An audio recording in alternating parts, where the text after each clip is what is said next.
नमस्कार बच्चों, इस वीडियो लेक्चर में हम लोग डिस्कस करेंगे क्लास सेवन्थ के मल्टीपल चॉइस क्वेश्चंस।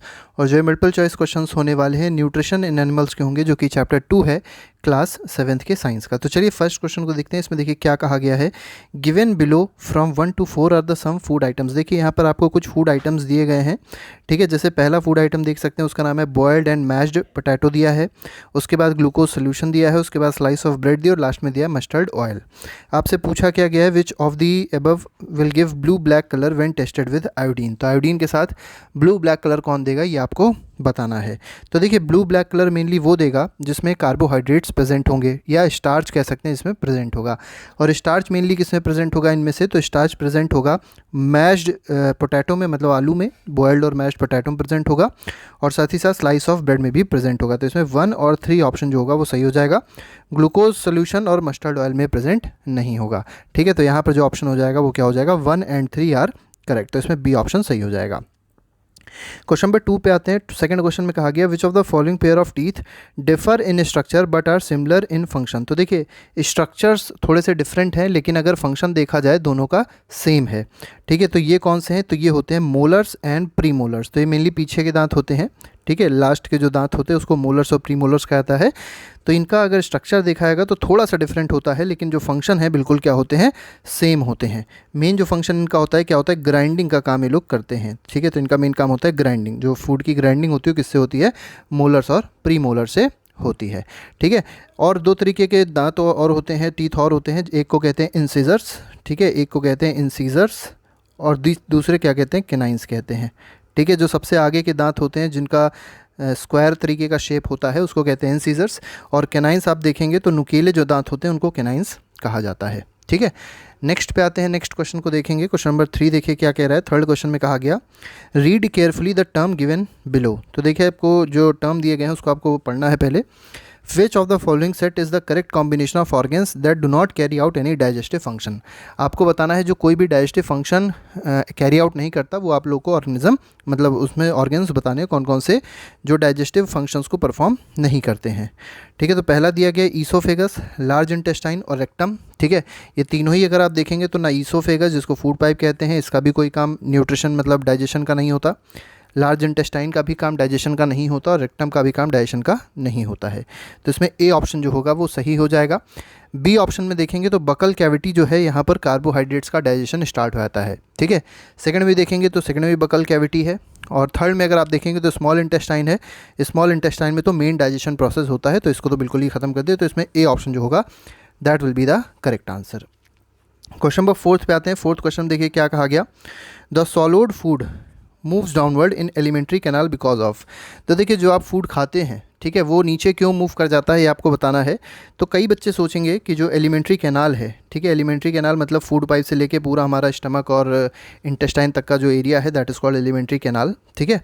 और ये समझिए आप लोग को कि जो फूड हम लोग खा रहे हैं वो एलिमेंट्री कैनाल में नीचे क्यों जा रहा है। तो बच्चे सोचते हैं ये ग्रेविटी की वजह से आ रहा है। तो ग्रेविटी की वजह से यहाँ कोई भी काम नहीं हो रहा है। ये काम क्यों हो रहा है, तो एक तरीके का पेरिस्टाल्सिस मूवमेंट होता है, ठीक है।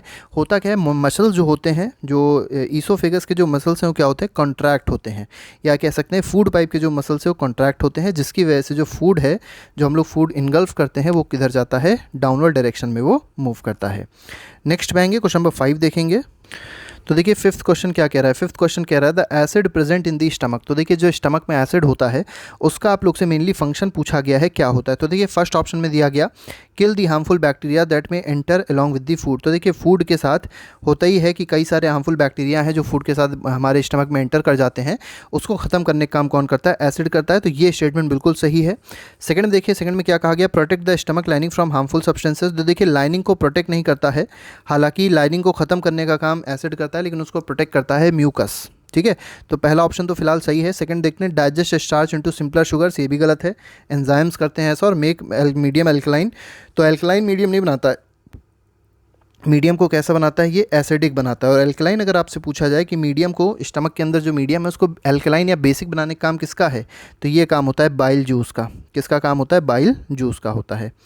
क्वेश्चन नंबर 6 पे आते हैं। 6 में देखिए क्या कहा गया, the finger like out growth of amoeba helps to ingest food. तो देखिए जो फिंगर लाइक आउट ग्रोथ होती है जिसको सीडोपोडिया भी कहते हैं, उससे क्या होता है कि अमीबा फूड को इंजेस्ट करता है, मतलब फूड को इनटेक करता है।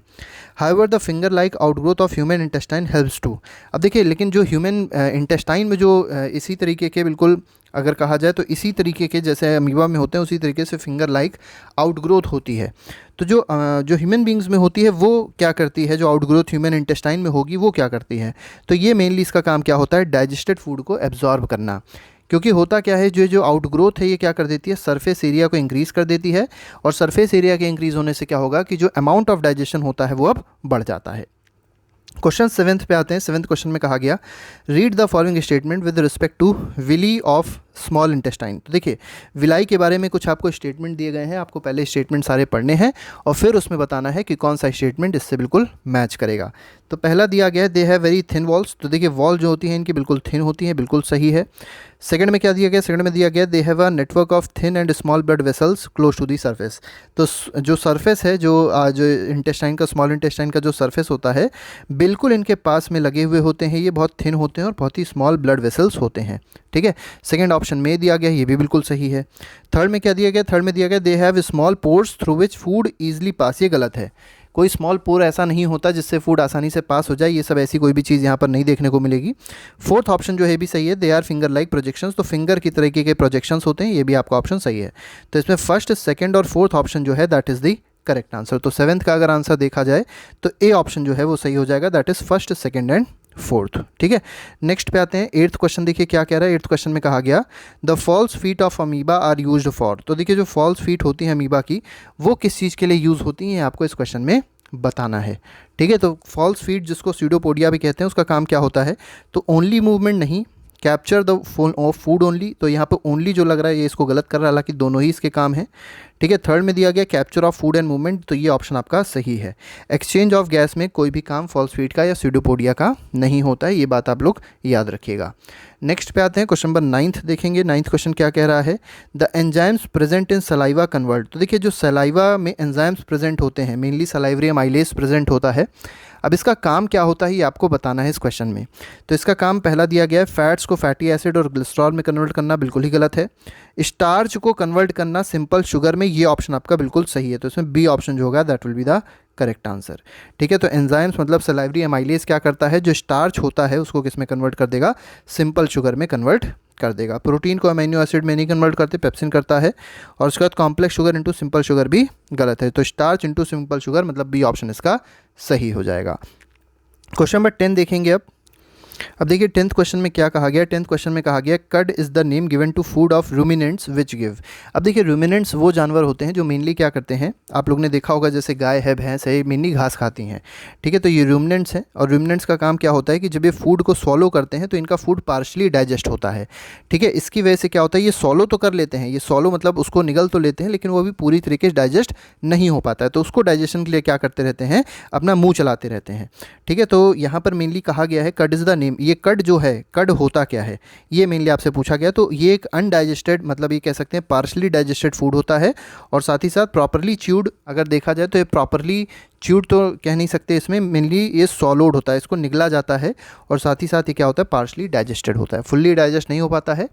इसी वजह से जो जानवर होते हैं आप लोग ने देखा होगा उसको लगातार च्यू करते रहते हैं, जिससे एंजाइम्स निकलते हैं और उसको डाइजेस्ट प्रॉपरली कर देते हैं बाद में। तो फिलहाल इसका जो आंसर हो जाएगा that will be option number B, swallowed and partially digested. Next पे आते हैं 11th क्वेश्चन में देखेंगे choose the correct order of terms that describe the process of nutrition in ruminants. तो देखिए रूमिनेंट्स में आपको बताना है जो ऑर्डर होगा न्यूट्रिशन का वो क्या होगा।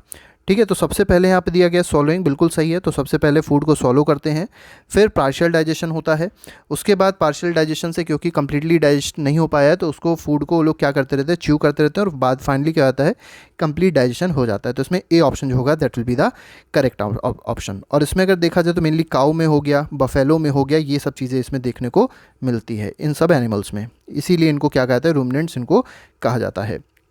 नेक्स्ट पे आते हैं। नेक्स्ट क्वेश्चन देखिए क्या कह रहा है, cellulose rich food substance are good source of roughage in human beings because. तो देखिए ऐसे फूड की बात करी गई जो सेल्यूलोज रिच होते हैं, ये हुआ कि जिसमें सेल्यूलोज ज़्यादा पाया जाता है, ऐसे फूड के बारे में बात करी जाती है। अब ये जो ऐसे फूड होते हैं ये रिच सोर्स होते हैं किसके, रफेज के। ये रफेज के रिच सोर्स होते हैं, ठीक है। आपको बताना है ऐसा क्यों, ठीक है। बिकॉज पहला ऑप्शन दिया है human beings do not have cellulose digestive enzymes, ठीक है। ठीक है, तो इसमें जो पहला ऑप्शन है वही सही हो जाएगा। क्या सही हो जाएगा कि ह्यूमन बींग्स जो हैं उनके पास सेल्यूलोज डाइजेस्टिव एंजाइम्स नहीं होते हैं, ठीक है। इसीलिए जो ह्यूमन बींग्स हैं उनमें रफेज का ये काम करते हैं। नेक्स्ट पे आते हैं, कुछ वेरी शॉर्ट क्वेश्चंस को देख लेते हैं। फर्स्ट क्वेश्चन देखिए, वेरी शॉर्ट में क्या दिया गया, name the part of alimentary canal where. पहला दिया गया water gets absorb from undigested food. तो देखिए जो अनडाइजेस्टेड फूड होता है उसमें जो वाटर है, ठीक है, अनडाइजेस्टेड फूड है उसमें वाटर होता है, और वाटर एब्जॉर्ब करने का काम कौन करता है, तो लार्ज इंटेस्टाइन करती है। याद रखिएगा, लार्ज इंटेस्टाइन करती है। स्मॉल इंटेस्टाइन का ये काम होता है कि फूड में से न्यूट्रिएंट को एब्जॉर्ब करे, और लार्ज इंटेस्टाइन का मतलब काम ये होता है कि जो अनडाइजेस्टेड फूड है, जो फूड डाइजेस्ट नहीं हो पाया है, उसमें से वाटर को निकाल ले या वाटर को एब्जॉर्ब कर ले। डाइजेस्टेड फूड गेट एब्जॉर्ब पूछा गया, देखिए अगला भी हमने आपको बताया, तो ये काम किसका है, तो स्मॉल इंटेस्टाइन का ये काम होता है। तो स्मॉल इंटेस्टाइन इसमें आंसर हो जाएगा। सेकंड में कहा गया taste of food is perceived. तो जो फूड का टेस्ट है वो किससे पता चलता है, तो जीभ से पता चलता है, जीवा से पता चलता है, तो इसको टंग कहेंगे, ठीक है। इंग्लिश में क्या कहते हैं, इसको टंग कहते हैं। बाइल जूस इज प्रोड्यूस, तो बाइल जूस प्रोड्यूस कहाँ से होता है, लिवर से होता है। और अगर पूछा जाए बाइल जूस सिक्रीट कहाँ पर होता है, तो बाइल जूस सिक्रीट कहाँ पर होता है, तो ये होता है गॉल ब्लैडर में, ठीक है। गॉल ब्लैडर में ये जाके जमा होता है। नेक्स्ट पे आते हैं, नेक्स्ट क्वेश्चन नंबर 14 है। 14 में देखिए क्या कहा गया, ट्रू एंड फॉल्स से रिलेटेड क्वेश्चन है जो पूछे गए आपसे। पहला क्वेश्चन देखिए, पहले क्वेश्चन में क्या कहा गया है, tongue is attach to the roof of mouth cavity at the back, ठीक है। तो टंग जो है वो माउथ कैविटी के आपके बताना है कि फ्लोर में प्रेजेंट होती है। तो देखिए यहाँ पर दिया गया roof of mouth cavity, roof मतलब होता है छत, तो माउथ कैविटी की क्या छत पे या रूफ पे होता है, छत पे नहीं होता बेटा, रूफ पे नहीं होता है, कहाँ होता है, ये फ्लोर पे होता है। तो यहाँ पर फ्लोर आएगा, रूफ नहीं आना चाहिए, तो इसका आंसर है फॉल्स, ठीक है। और करेक्ट कैसे करेंगे, सिर्फ यहाँ पे रूफ की जगह आप क्या यूज़ कर लेंगे, फ्लोर यूज़ कर लेंगे। नेक्स्ट पे आते हैं, इसका सेकेंड पार्ट देखते हैं। देखिए सेकंड पार्ट में क्या कहा गया, large intestine is longer and wider than small intestine of human being alimentary canal. तो देखिए जो लार्ज इंटेस्टाइन है क्या वो लॉन्गर होती है, तो आंसर है गलत। लार्ज इंटेस्टाइन लॉन्गर नहीं होती है, लार्ज इंटेस्टाइन कैसी होती है, स्मॉलर होती है, छोटी होती है, लेकिन कैसी होती है, वाइडर होती है, ठीक है। तो यहाँ पर ये जो ऑप्शन है इसमें फॉल्स आएगा। क्यों आएगा फॉल्स, आपको बता देते हैं। क्योंकि लार्ज इंटेस्टाइन, याद रखिएगा, लार्ज इंटेस्टाइन को लार्ज इसलिए नहीं बोलते क्योंकि उसकी लेंथ लार्ज है, उसको लार्ज इसलिए बोलते हैं क्योंकि उसकी थिकनेस क्या होती है, ज़्यादा होती है। स्मॉल इंटेस्टाइन की जो थिकनेस होगी, ठीक है, वो क्या होगी, कम होगी, इसीलिए उसको स्मॉल इंटेस्टाइन बोलते हैं। और लार्ज इंटेस्टाइन की थिकनेस क्या होती है, ज़्यादा होती है, लेकिन वो स्मॉल होती है, याद रखिएगा, ठीक है। तो इसमें बी ऑप्शन में क्या आ जाएगा, फॉल्स आ जाएगा। नेक्स्ट पे आते हैं, mucus protect the stomach lining from damage, बिल्कुल सही है, ठीक है। HCl से प्रोटेक्ट करने का काम कौन करता है, स्टमक को, म्यूकस करता है, ठीक है। नेक्स्ट में आते हैं, डी ऑप्शन में देखिए क्या कहा गया, all heterotroph have a similar basic process of nutrition. तो जितने भी हेटेरोट्रॉफ होते हैं क्या उनका जो न्यूट्रिशन का प्रोसेस होता है सिमिलर होता है, तो ये भी ऑप्शन बिल्कुल सही है। तो बिल्कुल सिमिलर होता है जितने भी हेटेरोट्रॉफ होते हैं। इसके बाद आते हैं, देखिए ऑड वन आउट, आप लोग को एक अलग आंसर बताना है, इसमें से कौन सा अलग होगा ये आपको बताना है।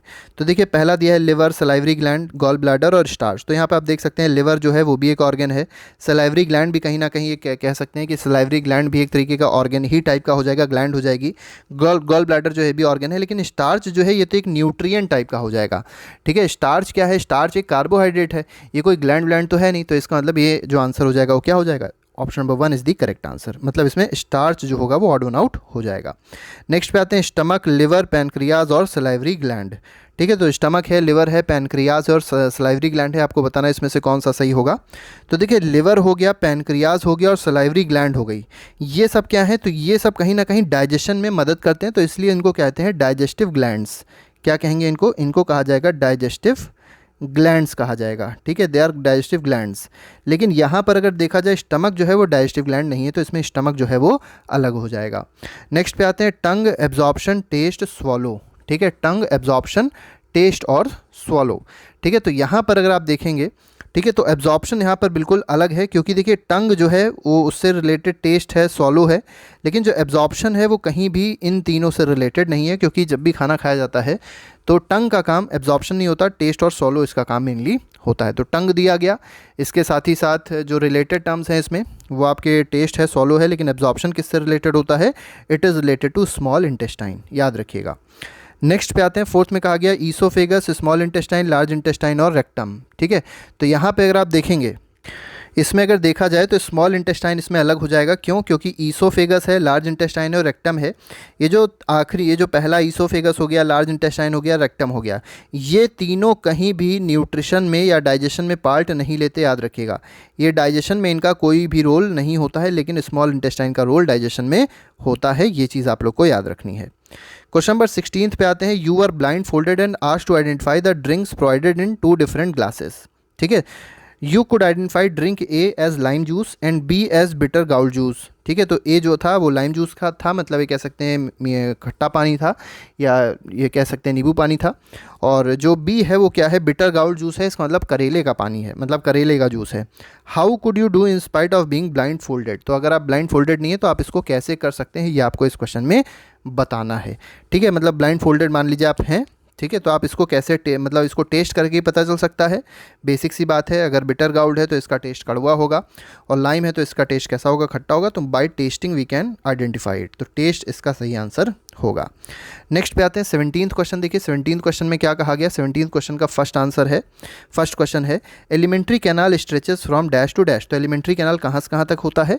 तो माउथ से स्टार्ट होता है एलिमेंट्री कैनाल, याद रखिएगा, माउथ से स्टार्टिंग होती है और कहाँ तक जाता है? एनस तक जाता है। एनस वो जगह है जहाँ से हमारा खाना एक्सक्रीट आउट होता है। Teeth are rooted in separate dash in between the dash. तो देखिए आपको बताना है, teeth are rooted in separate, क्या? तो सेपरेट होते हैं सॉकेट्स। ठीक है, अलग अलग सॉकेट्स होते हैं, उसमें टीथ लगे हुए होते हैं। बिटवीन दी डैश, तो बिटवीन दी गम्स। ठीक है, मसूड़ों में लगे हुए होते हैं तो बिटवीन दी गम्स हो जाएगा, तो सॉकेट और गम्स इसमें आ जाएगा। सी में आते हैं, सी पार्ट देखिए क्या कह रहा है? Digestion of food starts in the dash and gets completed in dash. तो डाइजेशन ऑफ फूड स्टार्ट कहाँ से होता है? तो बक्कल कैविटी से स्टार्ट होता है, याद रखिएगा, जो मुख गुहा है, जो स्पेस होती है माउथ की, वहाँ से स्टार्ट होगा, तो बक्कल कैविटी से स्टार्ट होता है। और एंड कहाँ होगा ये आपको बताना है, तो स्मॉल इंटेस्टाइन पे आके ये एंड होता है। कहाँ पे एंड होगा? स्मॉल इंटेस्टाइन पे एंड होगा। ये सारी बातें आप लोग को याद रखनी है। डी पार्ट पे आते हैं। D part, dash is the largest gland of human body. तो लार्जेस्ट ग्लैंड ह्यूमन बॉडी की कौन सी है? तो लिवर लार्जेस्ट ग्लैंड है। चलिए स्मॉलेस्ट ग्लैंड आप लोग कमेंट बॉक्स में लिख के बताइएगा कि स्मॉलेस्ट ग्लैंड ह्यूमन बॉडी की कौन सी होती है। लार्जेस्ट याद रखिएगा लिवर होती है। ठीक है, नेक्स्ट पे आते हैं, क्वेश्चन नंबर 18 देखेंगे। 18 में देखिए क्या कहा। देखिए 18th क्वेश्चन जो है इसमें मेनली आप लोग को वन वर्ड बताना है, जो आपका क्वेश्चन दिया है इससे रिलेटेड आपको एक वर्ड बताना है, क्या होगा? तो पहला देखिए फर्स्ट में कहा गया transportation of absorb food to different part of body and their utilization. तो देखिए ट्रांसपोर्टेशन होना एब्जॉर्ब फूड का और साथ ही साथ उसका यूटिलाइजेशन होना, इस प्रोसेस को क्या कहा जाएगा? तो इस प्रोसेस को कहते हैं एसिमिलेशन। क्या कहते हैं? एसिमिलेशन कहा जाता है। ठीक है, एसिमिलेशन कहा जाएगा। नेक्स्ट पे आते हैं, breaking of complex food substances into simpler and soluble substances. तो देखिए जो ब्रेकडाउन होता है कॉम्प्लेक्स फूड का, और किसमें? सिंपलर सब्सटेंस में और सॉल्युबल सब्सटेंस में, इस प्रोसेस को क्या कहा जाएगा? तो इस प्रोसेस को कहते हैं डाइजेशन। क्या कहते हैं? डाइजेशन कहते हैं। ठीक है, तो digestion is the correct answer of question number 2। सी में आते हैं। सी पार्ट देखिए क्या कह रहा है? Removal of undigested and unabsorbed solid residues of food from the body. तो देखिए जो रिमूवल प्रोसेस होता है, जो अनडाइजेस्टेड फूड है उसका जो रिमूवल होता है, उस प्रोसेस को कहते हैं ईजेशन। क्या कहते हैं? That process is called ईजेशन। तो इसमें सी ऑप्शन में आ जाएगा ईजेशन। डी ऑप्शन है taking food into the body. तो बॉडी में फूड लेने को क्या कहते हैं? जब बॉडी में फूड जाता है तो उसको कहते हैं इंजेशन। ठीक है, ईजेशन होता है निकलना और इंजेशन होता है अंदर जाना। लास्ट में आते हैं, इसमें देखिए क्या कहा गया? Transportation of digested and soluble food from intestine to blood vessel. तो इंटेस्टाइन से कहाँ पहुँचना फूड के न्यूट्रिएंट्स का? ब्लड वेसल में पहुँचना, इसको कहते हैं एब्जॉर्प्शन। क्या होता है? वो न्यूट्रिएंट्स का एब्जॉर्प्शन होता है, याद रखिएगा, PTIUN होगा। ठीक है, एब्जॉर्प्शन हो जाएगा। नेक्स्ट क्वेश्चन पे आते हैं, नेक्स्ट क्वेश्चन को देखते हैं। तो देखिए नेक्स्ट क्वेश्चन जो है मैच द कॉलम से रिलेटेड क्वेश्चन है। पहला दिया गया हाउस फ्लाई, कॉकरोच, मॉस्किटो और इन्फेंट्स। तो सबसे पहले हाउस फ्लाई का अगर देखें तो हाउस फ्लाई का जो मोड ऑफ न्यूट्रिशन होता है, मोड ऑफ फीडिंग होती है, वो क्या होती है? स्पॉन्जिंग होती है। ठीक है, तो मोड ऑफ फीडिंग याद रखिएगा, हाउस फ्लाई के केस में क्या हो जाएगी? स्पॉन्जिंग हो जाएगी। कॉकरोच के केस में क्या हो जाएगा? बाइटिंग हो जाएगा और च्युइंग हो जाएगा, मतलब इसका फर्स्ट ऑप्शन सही है। मॉस्किटो में अगर देखेंगे तो मॉस्किटो में क्या है? तो मॉस्किटो में अगर आप देखेंगे तो सकिंग हो जाएगा, खून चूसता है। और इन्फेंट में अगर बहुत छोटा बच्चा है वो क्या करता है? अपने माँ का दूध पीता है, तो वहाँ पे भी सकिंग हो जाएगा। नेक्स्ट पे आते हैं, नेक्स्ट क्वेश्चन को देखेंगे। नेक्स्ट क्वेश्चन फिर से मैच द कॉलम से रिलेटेड क्वेश्चन है, इसको भी देख लेते हैं। इसका आंसर क्या क्या है इसको भी देख लिया जाए, क्योंकि बाकी के जो 2-3 क्वेश्चन अभी हम लोग ने मिस किए हैं वो ज़्यादा कोई इंपॉर्टेंट क्वेश्चन नहीं थे। इंपॉर्टेंट क्वेश्चन जो एग्जाम में पूछे आते हैं उन्हीं को ही हम लोग मेनली डिस्कस करेंगे। तो रेक्टम में अगर देखेंगे तो रेक्टम को किससे मैच किया जाएगा? तो रेक्टम से जो आपका वेस्ट होता है निकलता है, तो इसको फीसेस से मैच करेंगे। गॉल ब्लैडर क्या है? तो गॉल ब्लैडर में बाइल जो है वो बाइल जूस स्टोर होता है, तो इसको फिफ्थ से मैच कर दीजिए। स्टमक में क्या होता है? स्टमक में एक मेम्ब्रेन होती है जिसको कहते हैं म्यूकस मेम्ब्रेन, तो इसको म्यूकस से अटैच कर देंगे, क्योंकि म्यूकस क्या करता है? HCl से प्रिवेंट करता है हमारे स्टमक को, HCl से बर्न नहीं होने देता स्टमक को। टंग का काम क्या है? तो टंग में ये टेस्ट बड्स होते हैं जिससे हम लोग को टेस्ट फील होता है। स्मॉल इंटेस्टाइन में विली होता है जो सरफेस एरिया को बढ़ा देता है और कहीं ना कहीं एब्जॉर्प्शन जो होता है फूड न्यूट्रिएंट का वो बढ़ जाता है। नेक्स्ट पे आते हैं। तो देखिए नेक्स्ट क्वेश्चन जो है वो आपका फिल इन द ब्लैंक्स है। पहला फिल इन द ब्लैंक्स देखिए, the digestion of all food components is completed by the dash juice. तो सारे के सारे जो फूड कंपोनेंट्स हैं उनका डाइजेशन कहाँ से कंप्लीट होता है? तो इंटेस्टाइनल जूस, स्मॉल इंटेस्टाइन में कंप्लीट होता है, तो इंटेस्टाइनल जूस से वो कन्वर्ट होता है। तो इंटेस्टाइनल जूस से वो कंप्लीट होता है, तो इसमें इंटेस्टाइनल आ जाएगा पहले में। सेकंड में देखिए, सेकंड में क्या कहा गया है? Large intestine absorb dash and some from the undigested food. तो जो लार्ज इंटेस्टाइन है वो क्या एब्जॉर्ब करता है? तो मेनली इसका काम होता है वाटर को एब्जॉर्ब करने का। वाटर तो एब्जॉर्ब करता ही करता है, लेकिन कुछ सॉल्ट्स को भी एब्जॉर्ब कर लेता है, तो water and salts will be the correct answer. C पे आते हैं। सी पार्ट कह रहा है tongue is attached at the dash of the floor. अब देखिए टंग कहाँ पर अटैच है? तो अभी हम लोग ने देखा था टंग अटैच्ड एट दी, ठीक है, एट दी क्या, ठीक है, बैक ऑफ द फ्लोर होगा, पीछे अटैच होती है और सामने से अगर आप देखेंगे आगे का जो पोर्शन होता है वो क्या होता है? फ्री होता है, तो फ्री एट दी फ्रंट हो जाएगा। तो फ्रंट पे फ्री होती है हमारी जीभ और पीछे की ओर क्या होती है? अटैच होती है। ठीक है, नेक्स्ट पे आते हैं। डी पार्ट देखिए क्या कह रहा है? Amoeba pushes out dash around the food and traps in a food dash. ठीक है, तो अमीबा पुशेज आउट क्या पुश आउट करता है? तो स्यूडोपोडिया को पुश आउट करता है। ठीक है, स्यूडोपोडिया हो जाएगा यहाँ पर आंसर। ठीक है, और यहाँ पर दिया गया around the food and traps in it in a food dash. तो फूड वैक्यूल में उसको क्या कर लेता है? ट्रैप कर लेता है, VACOULE। तो फूड वैक्यूल में क्या कर लेता है? उसको ट्रैप कर लेता है। लास्ट क्वेश्चन पे आते हैं। लास्ट क्वेश्चन जो है हमारा मतलब डायग्राम बेस्ड क्वेश्चन है, उसको देखेंगे। तो देखिए यहाँ पर क्या है? यहाँ पर हम लोग को कुछ टीथ दिए गए हैं, ठीक है, जो हर एक ह्यूमन बींग में प्रेजेंट होते हैं। अब आप लोग को क्या बताना है? ए मेंशन करना है किसको? The cutting and biting teeth has a. तो कटिंग और बाइटिंग टीथ इसमें से कौन से होंगे? तो इंसीजर्स होंगे। तो इंसीजर्स कौन से होते हैं? तो पहले के जो 4 टीथ होते हैं ये क्या होते हैं? इंसीजर्स होते हैं। तो 1 2 3 और 4 ये इंसीजर्स हैं। इसके बाद अगर आप देखेंगे इसके बाद जो टीथ होते हैं वो कौन से होंगे? तो इसके बाद जो टीथ हैं उनको कैनाइंस कहेंगे। तो कैनाइंस आपको बताया था नुकीले दांत होते हैं, तो ये हो गया और ये हो गया। देख सकते हैं आप लोग यहाँ पे थोड़ा सा टिप जो है वो नुकीला है। ठीक है, ये वाला हो गया। ठीक है, ये आपके क्या हो जाएंगे? ये देखिए ये जो आपके दिखाई पड़ रहे हैं ये सब क्या हैं? ये आपके एक तरीके से इंसीजर्स हैं। ठीक है, इंसीजर्स मतलब होते हैं नुकीले दांत। ठीक है, इसके बाद आते हैं अगले पे। अगला देखिए क्या कह रहा है? अगले दांत में क्या कहा गया है?